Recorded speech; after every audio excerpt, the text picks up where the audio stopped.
Student आवाज आ रही है आप लोग को?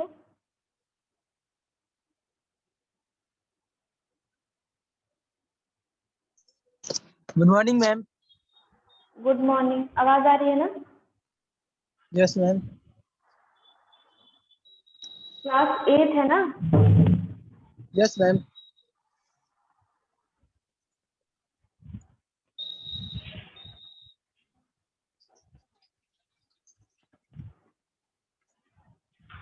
So today we will study your workbook. Book ले ली है गौरव? अभी मैम नहीं। अच्छा, अभी नहीं ली।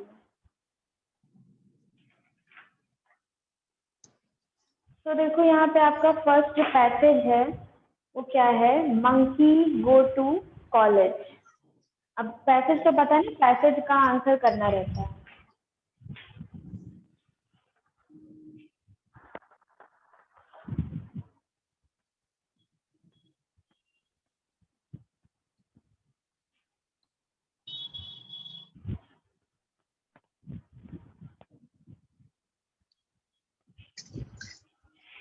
तो यहाँ पर देखो, you might have heard of guide dog for the blind and hearing dog for the deaf. You have ever heard of monkeys that are trained to help the handicapped. There is an organization in the USA called Helping Hands that किसको train करते हैं? Capuchin monkeys को, to help people who are paralysed and confined to a wheelchair. तो आपने सुना होगा कि कुछ डॉग्स ऐसे होते हैं जो लोगों की हेल्प करते हैं, जो सुन नहीं सकते उनकी हेल्प करते हैं, और जो ब्लाइंड होते हैं उनके साथ रहते हैं. उनका जो ट्रेन किया जाता है डॉग्स को कि वो अपने जो जिनके भी साथ वो रह रहे हैं मास्टर के साथ, उसकी हेल्प करता है.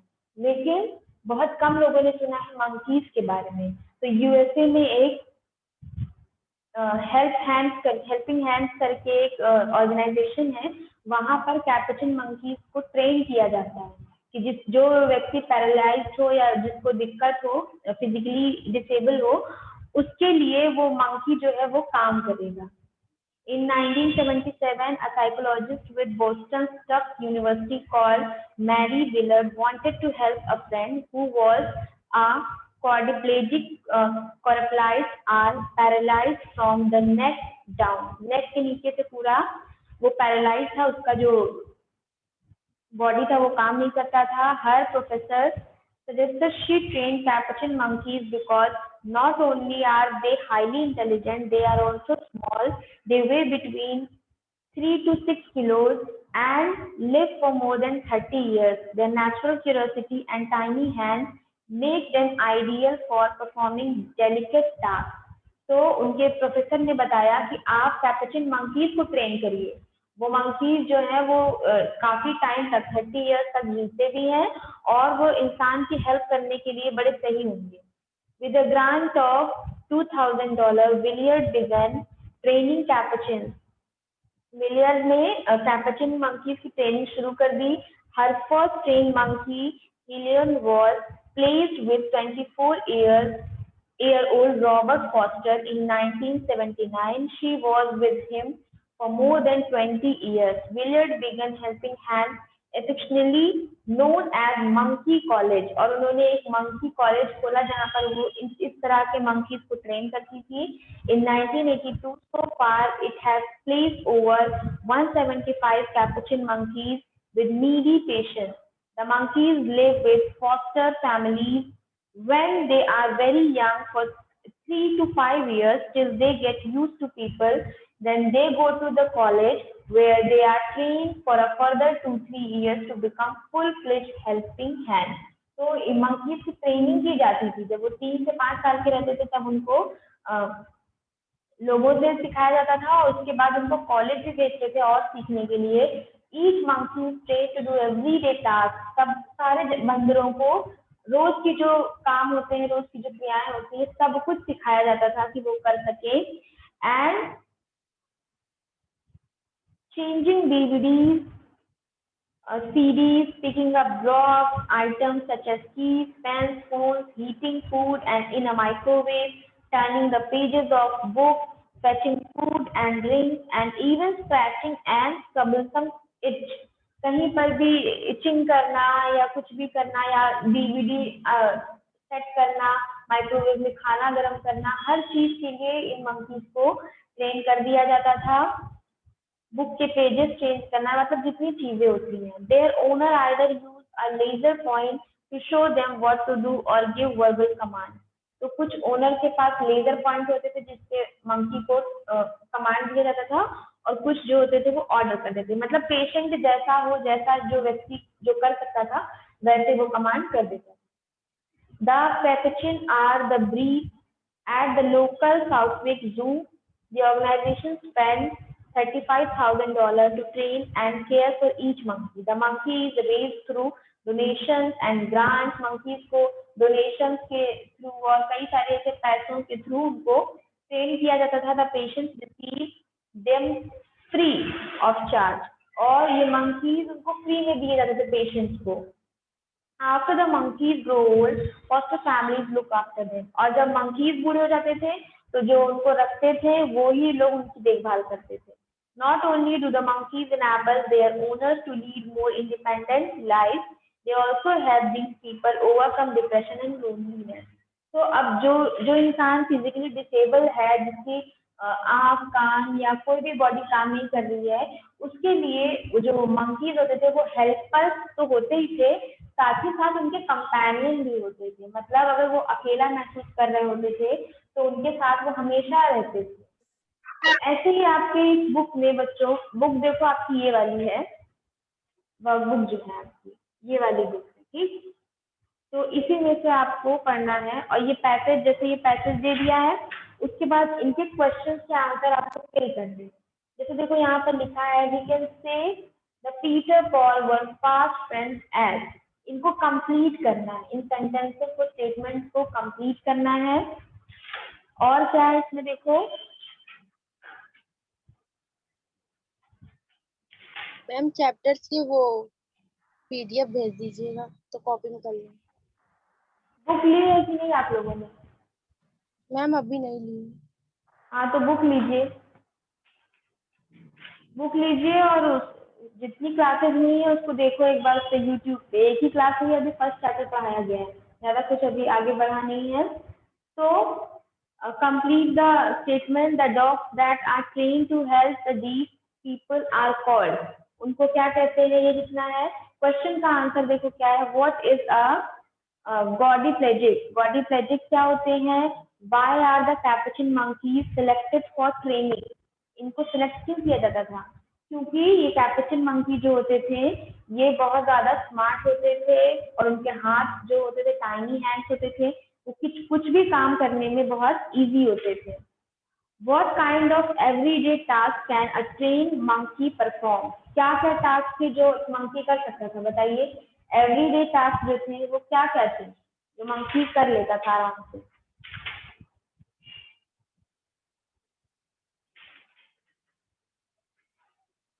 बताइए बच्चों, अभी भी पढ़ाया है ना?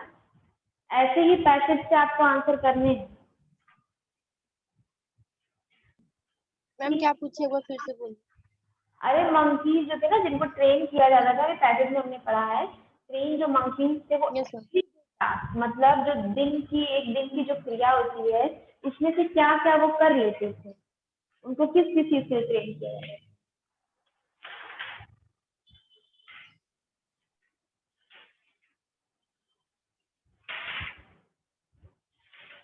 कीज खोलना, और माइक्रोवेव में खाना गर्म करना, और बुक के पेजेस पलटना।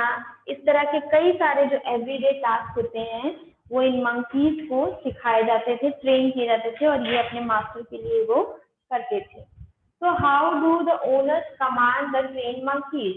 जो ओनर थे वो ट्रेन मंकीज को कमांड कैसे देते थे? लेजर लाइट से देते थे या फिर बोलकर कमांड देते थे। चलो ऐसे ही ये पैसेज ये वाला हो गया है। पैसेज के बाद आते हैं राइटिंग पर। अब राइटिंग में देखो यहाँ पर क्या क्या है आपके बुक में। सबसे पहले देखो नोटिस है। नोटिस आप लोग पहले भी पढ़ चुके हैं कैसे करना है। ये सारे नोटिस इसमें फिल करने हैं। सबसे पहला देखो क्या है कि Shalu Jain lost her bunch of keys. Shalu Jain ने अपनी चाबियों का जो बंच है वो खो दिया है। तो Shalu Jain lost her bunch of keys during the recess hour. ठीक है। On discovering the loss, she contacted the vice principal of her school, who advised her to put up a notice. अब शालू जैन ने अपना जो की था उसको खो दिया है, तो उसने अपने प्रिंसिपल को बताया, तो उन्होंने उसको क्या सजेस्ट किया है कि आप नोटिस लिख दो। तो as Shalu Jain sent Mary Convent School write the notice in about 50 words announcing a reward for the finder.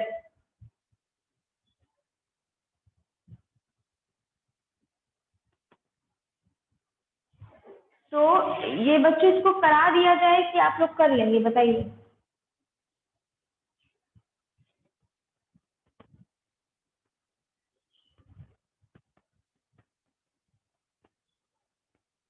बताइए।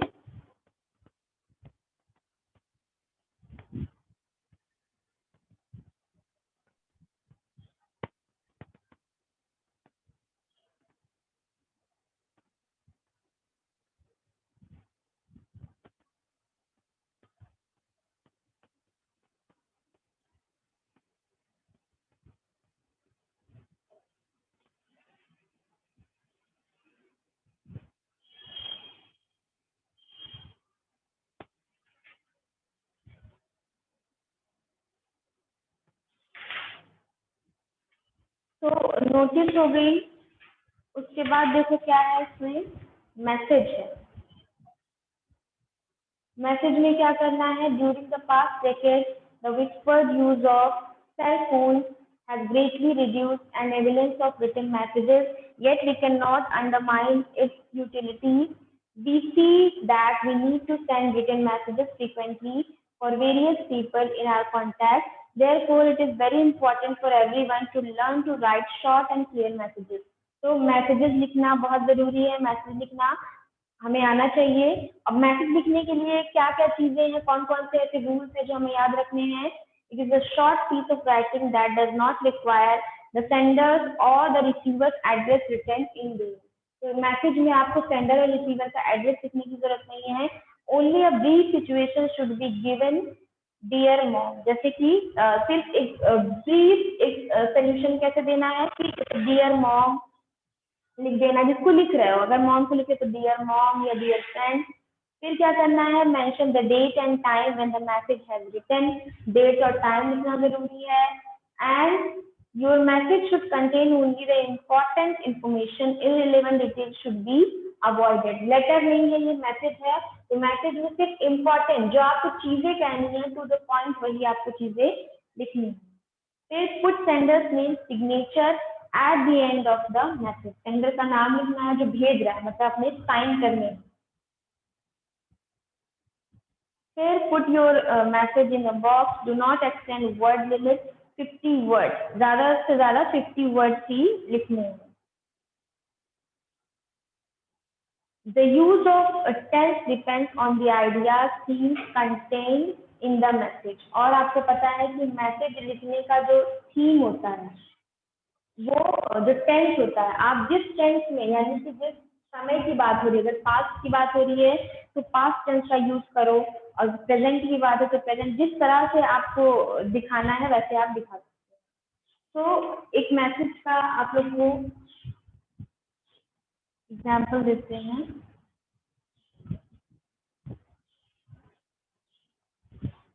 सबसे पहले लिखना है डेट।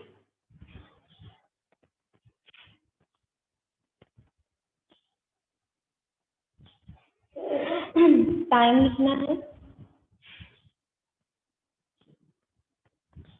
डेट हो गया, टाइम हो गया। उसके बाद क्या लिखोगे, सैल्यूशन, सैल्यूटेशन। जैसे कि आप किसी का जिसको भेज रहे हो, सैल्यूटेशन मतलब जिसको भेज रहे हो उसको आप कैसे बुलाओगे।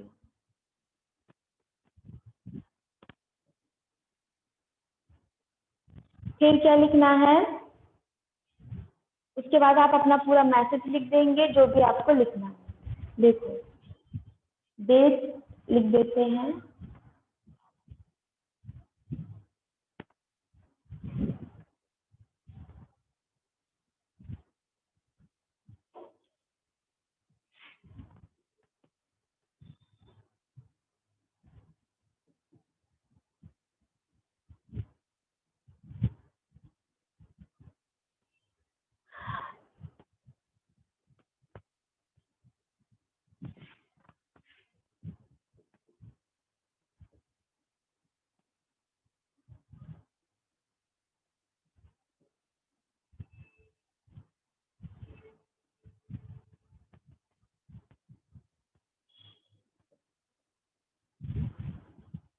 सैलूटेशन में हम क्या लिख देंगे, मान लीजिए हम किसको भेज रहे हैं लेटर, अपने ब्रदर को, तो डियर ब्रदर, ये हो गया, जैसे ही स्टार्ट करेंगे। फिर लिख क्या रहे हैं, when you were away,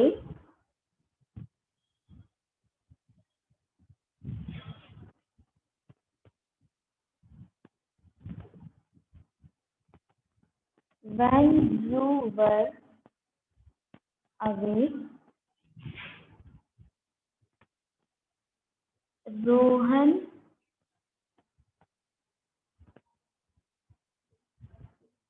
rang up, ma'am Rohan के बाद क्या लिखा नहीं दिख रहा।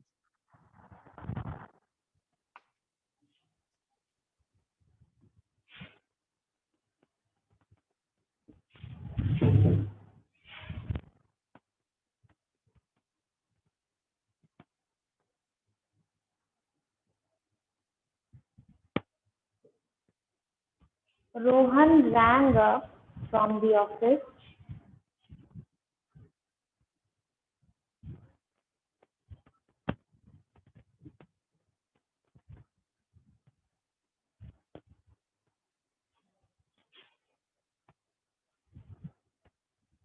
He has told that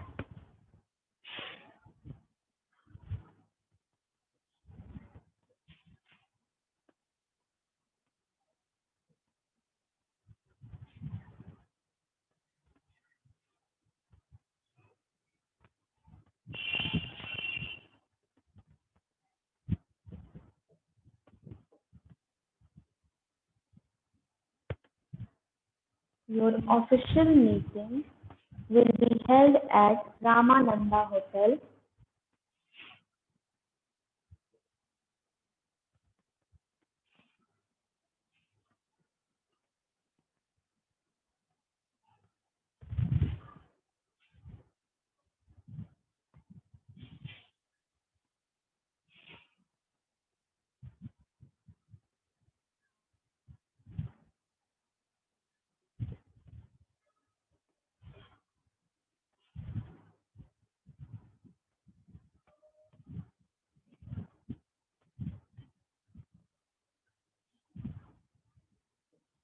In Delhi.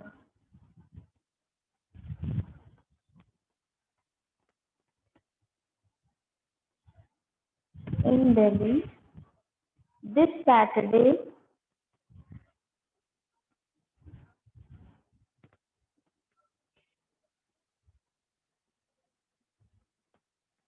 यहाँ पर डेट रहेगी,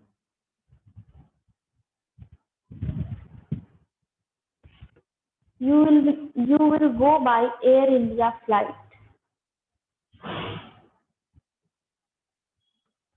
So you will go by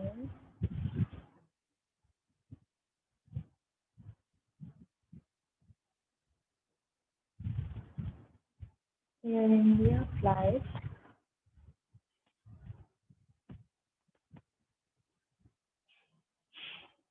number 248. You have to reach the domestic airport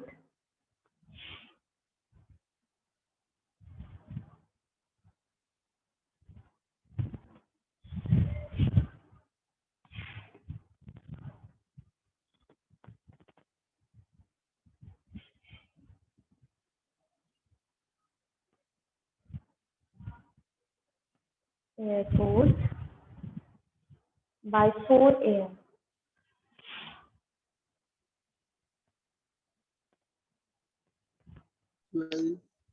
ma'am have to के बाद क्या लिखा है?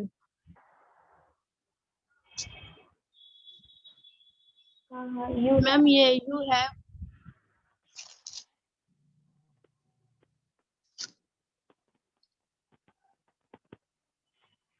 reach the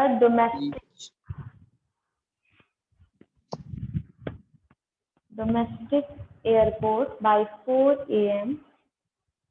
Rohan will bring the ticket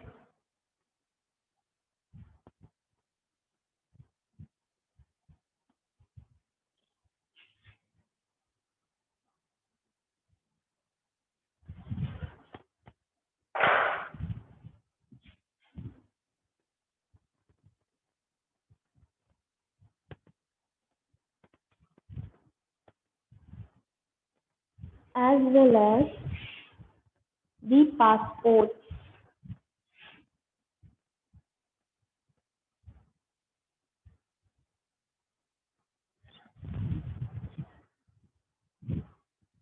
Reach there in time.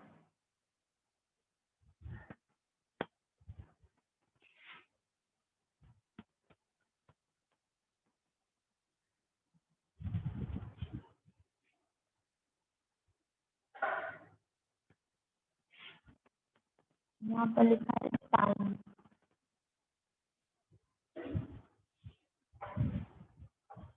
फिर name of the person writing the message. अब यहाँ पर जो मैसेज कर रहा है सबसे नीचे देखो, यहाँ है ना, इसी के जस्ट नीचे नाम लिख देना है। जैसे कि यहाँ पे स्नेहा भेज रही है तो यहाँ पे उसका नाम उसने स्नेहा लिख दिया। बाकी कुछ भी नहीं लिखना है मैसेज में, बस जो बातें हैं बस उतनी बातें लिखनी है। तो इस तरीके का कुछ आपका मैसेज होगा। इसमें देखो आपके वर्कबुक में दिया है दूसरा जो टॉपिक है जो आपको लिखना है, वो क्या दिया हुआ है कि read the following telephone conversation. अब एक टेलीफोन कॉन्वर्सेशन हो रही है that took place between Amrita and her father, जो कि अब अमृता और उसके पिता के बीच में हो रही है, अमृता एंड फादर के बीच में हो रही है। As mother was not at home, उनकी माँ घर पे नहीं है, and the father had to attend a wedding ceremony, और उसके पिता को wedding ceremony attend करनी है। He decided to leave the message for his wife, उन्होंने अपनी वाइफ के लिए एक मैसेज छोड़ने का डिसाइड किया है। Write the message in not more than 50 words for him, तो वो क्या मैसेज लिखेंगे ये आपको लिखना है। Put the message in the box, और मैसेज को आपको लिखना है। जैसे अब देखो क्या बात हो रही है, इसी हिसाब से आपको मैसेज लिखना है। अमृता क्या कहती है, hello can I speak to mother. Amrita कहती है कि क्या मैं मदर से बात कर सकती हूँ। देन फादर क्या कह रहे हैं, hi Amrita how are you. फिर अमृता क्या कह रही, good morning papa I am fine and want to talk to mama. मैं माँ से बात करना चाहती हूँ। फादर ने क्या कहा, my dear daughter she is not at home she has gone to market. फिर अमृता कह रही है, पापा my friends are going on a tour to Manali, मेरे फ्रेंड्स मनाली जा रहे हैं। I want mother's and your permission to go to there. Father, okay, I shall convey your message. Call back tomorrow. We will decide till then. Amrita क्या कहती है, okay thank you पापा। तो अब जो फादर है वो मदर को एक मैसेज लिखेंगे, वही मैसेज आपको लिखना है। तो इसी तरीके से वो मैसेज होगा। हो सकेगा तो नेक्स्ट क्लास में हम ही लिखा देंगे। फिर नोटिस हो गया, मैसेज हो गया। नेक्स्ट आपका क्या है, लेटर। तो लेटर में देखो क्या है, सेंडर का एड्रेस रहेगा, डेट रहेगा, जो जिसके पास जा रहा है, जो रिसीव कर रहा है उसका एड्रेस रहेगा, सब्जेक्ट लिखा रहेगा, सब्जेक्ट डाल के लिखोगे कि किस टॉपिक पर लिख रहे हो। एंड सैल्यूटेशन, मतलब salutation is usual way of beginning a letter, जैसे कि नहीं कि dear mom, dear brother, dear my dear friend, है ना। Some of the ways of writing solutions are for a friend. अगर हम friend को लिख रहे हैं तो क्या कैसे लिखेंगे salutation कि डियर अनुष्का या फिर माय डियर अनुष्का, है ना, ऐसे लिख देंगे फ्रेंड को। अगर फैमिली मेंबर में किसी को लिखना है तो dear mom, dear mother, dear माँ, dear papa, dear uncle, dear aunty. और एक्वांटेंस या स्ट्रेंजर मतलब किसी के बारे में लिखना है, किसी अजनबी के बारे में लिखना है तो क्या लिखना है, माय डियर सर या मैडम, या फिर dear mister Goyal, dear doctor Rishi. किसी और के बारे में अगर फ्रेंड या फैमिली से अलग अलग कोई है तो उसका नाम, डियर के बाद उसका नाम लिख देंगे, या फिर अगर टीचर है तो सर या मैम लिख देंगे। फिर प्रोफेशनल में कैसे लिखते हैं, dear sir, dear madam etcetera. और क्या लिखेंगे फ्रेंड के लिए, योर सिंसियरली। अगर फ्रेंड को कोई फॉर्मल लेटर भेजना है तो योर सिंसियरली। जब क्लोज करेंगे, जब लेटर का जो एंड होता है तब लास्ट में लिखेंगे योर सिंसियरली या योर। फैमिली में योर अफेक्शनेटली, योर अफेक्शनेटली, ये फैमिली का लेटर जो है उसको जब एंड करते हैं लास्ट में। फिर स्ट्रेंजर के लिए योर्स ट्रूली, प्रिंसिपल या टीचर के लिए योर्स ओबीडियंटली। ये सब तो आपको पता ही होगा। और यहाँ पर एक लेटर का एग्जाम्पल भी है कि सपोज यू आर अभय या आभा लिविंग एट 96 कॉलोनगंज कानपुर, कानपुर में आप रहते हैं।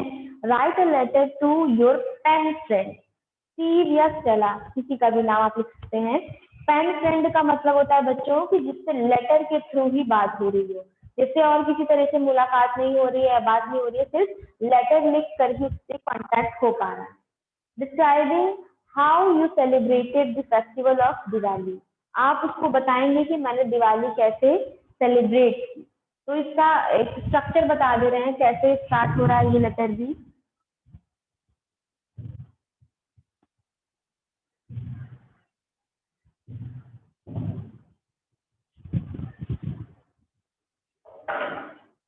सबसे पहले क्या लिखेंगे, सेंडर्स एड्रेस।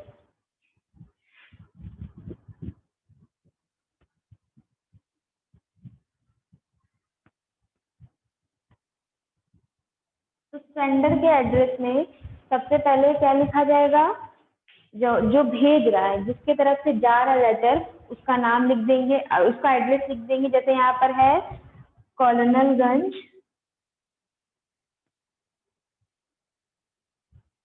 कानपुर। फिर क्या लिखना है, डेट, जिस दिन भेजा जा रहा है लेटर उस दिन की डेट लिखनी है। उसके बाद सैल्यूटेशन, अब स्टेला उसकी फ्रेंड है तो क्या लिखेंगे बताइए, फ्रेंड के लिए क्या लिखेंगे,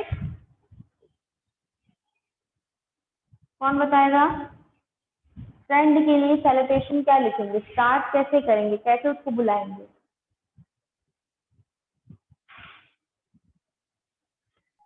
बताओ बच्चों। My dear friend. हाँ, माय डियर फ्रेंड या डियर स्टेला। फिर लिखना क्या है कि उसको अपने दिवाली के एक्सपीरियंस के बारे में बताना है, कैसे मैंने दिवाली सेलिब्रेट की। तो in my previous letter to you I had mentioned that anyone here was preparing, everyone here was preparing for the festival days, particularly Diwali. तो वो बोल रही है कि मैंने अपने पिछले लेटर में तुमको बताया था कि सारे जो लोग हैं वो दिवाली की तैयारी कर रहे हैं, त्योहारों का तैयारी कर रहे हैं। Dear India is a country, dear, dear मतलब अपनी फ्रेंड को बोल रही हो, dear India is a country with rich cultural heritage, there is a great cultural diversity here but we celebrate all the festivals with great enthusiasm। बता रही है कि यहाँ पे इंडिया में बहुत सारी वेराइटीज ऑफ कल्चर हैं लेकिन फिर भी हम लोग मिलकर सबके त्योहार को सेलिब्रेट करते हैं। Of all the festivals, Diwali is the greatest। सभी त्योहारों में दिवाली सबसे ग्रेटेस्ट है। It is a festival of light and prosperity। ये फेस्टिवल ऑफ लाइट है, prosperity का फेस्टिवल है। often falling in the month of November. और ये कब आता है? नवंबर के मंथ में आता है. Diwali is a time to rejoice and to jubilate, celebrating to a legend Lord Rama returning to his kingdom Ayodhya after 14 years long exile. Exile means वनवास. तो उनको जब निकाल जो भी दिवाली की स्टोरी है वो बता रही है कि दिवाली लॉर्ड रामा के घर वापस आने पर, अयोध्या वापस आने पर मनाया जाता है. This is the day when we distribute sweet and gift. Though there is a custom of bursting crackers, but we have begun discouraging is due to noise and air pollution. यहाँ पर इस फेस्टिवल में cracker bast करने का बहुत बड़ा वो trend है, क्रेज है, लेकिन फिर भी हम लोग बहुत ज्यादा इसको डिस्करेज करते हैं. फायर क्रैकर बस्ट करने को, पटाखे जलाने को बड़ा हम लोग डिस्करेज करते हैं, नहीं जलाना चाहिए. क्यों? क्योंकि due to noise and air pollution. This year we celebrated it on 19th October. It was a great occasion. और फिर बाद में बता रही है कि डेट कौन सी थी जब हमने वो सेलिब्रेट किया. मतलब कि सेलिब्रेट करने के बाद का लेटर है, तो बता रही थी इस डेट पर दिवाली पड़ी थी और वो दिन बड़ा अच्छा था, ग्रेट ओकेजन था. How wonderful it would have been if you had been with us. कितना अच्छा होता अगर तुम भी हमारे साथ होती. Anyway, don't miss it the next time. अगली बार जरूर आना. Do come here to my place with your parents. I'll send you the next Diwali date. मैं तुमको अगली दिवाली का डेट बता दूंगी, अपने पेरेंट्स के साथ मेरे घर आना. Hope you too are preparing for the Christmas there in Germany. तो हाँ, तो वो कहती है कि मैं होप करती हूँ, क्योंकि दिवाली के बाद ही क्रिसमस आता है ना, तो वो बोल रही है कि मैं होप करती हूँ कि तुम भी क्रिसमस की तैयारियां जर्मनी में बहुत अच्छे से कर रही होगी. फिर लास्ट में क्या लिखी है वो? With warm greeting. एकदम लास्ट में पूरा मैसेज लिखने के बाद साइड में विद वार्म ग्रीटिंग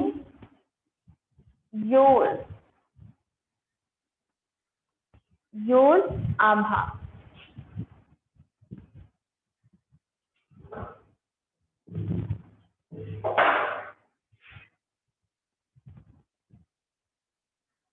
लास्ट में अपना नाम. सबसे पहले क्लोजिंग कैसे करते हैं? विद क्लोजिंग होगी योर से.